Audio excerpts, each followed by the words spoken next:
حضرت عمر بن عبدالعزیز اور بدلہ لینے کا واقعہ۔ ایک دن حضرت عمر بن عبدالعزیز کے دربار میں ایک شخص حاضر ہوا جو بے حد پریشان اور غصے میں تھا۔ وہ دربار میں آتے ہی کہنے لگا، امیر المؤمنین، کچھ لوگ میرے خلاف سازشیں کر رہے ہیں، میری عزت کو نقصان پہنچا رہے ہیں اور میرے بارے میں غلط افواہیں پھیلا رہے ہیں۔ میں بہت دکھی ہوں۔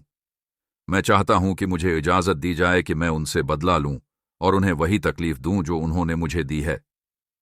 یہ سن کر حضرت عمر بن عبدالعزیز نے بڑے تحمل اور بردباری کے ساتھ اس شخص کو دیکھا اور نرمی سے فرمایا، میرے بھائی، اگر تمہیں اپنے دشمنوں کے ظلم اور زیادتیوں کی تکلیف محسوس ہوتی ہے تو ذرا ایک لمحہ ٹھہرو اور سوچو کہ تم نے خود اللہ کے احکامات کی کتنی خلاف ورزیاں کی ہیں۔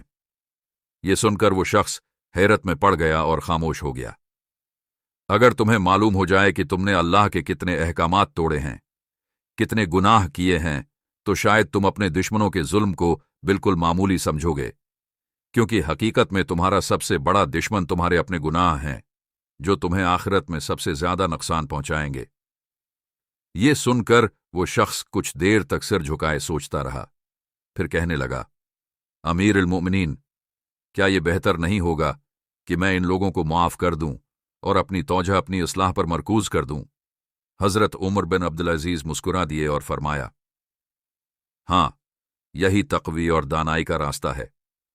اگر تم واقعی اپنے دشمنوں کو ہرانا چاہتے ہو تو ان کی برائیوں کو اپنی نیکیوں میں بدل دو، ان کی زیادتیوں کے بدلے صبر کرو، ان کی بدگوئی کے بدلے نرمی اختیار کرو، اور سب سے بڑھ کر اللہ کے قریب ہو جاؤ، کیونکہ دنیا میں جو انسان صبر اور درگزر سے کام لیتا ہے، اللہ اس کے دل کو سکون اور عزت عطا فرماتا ہے۔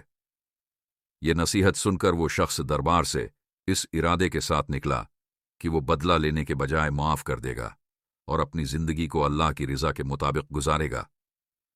سبق یہ واقعہ ہمیں سکھاتا ہے کہ بدلہ لینے سے زیادہ اہم چیز اپنی اصلاح ہے، کرنا ہے۔ جو لوگ ہمیں تکلیف پہنچاتے ہیں وہ دراصل ہمارے صبر اور ایمان کا امتحان لے رہے ہوتے ہیں۔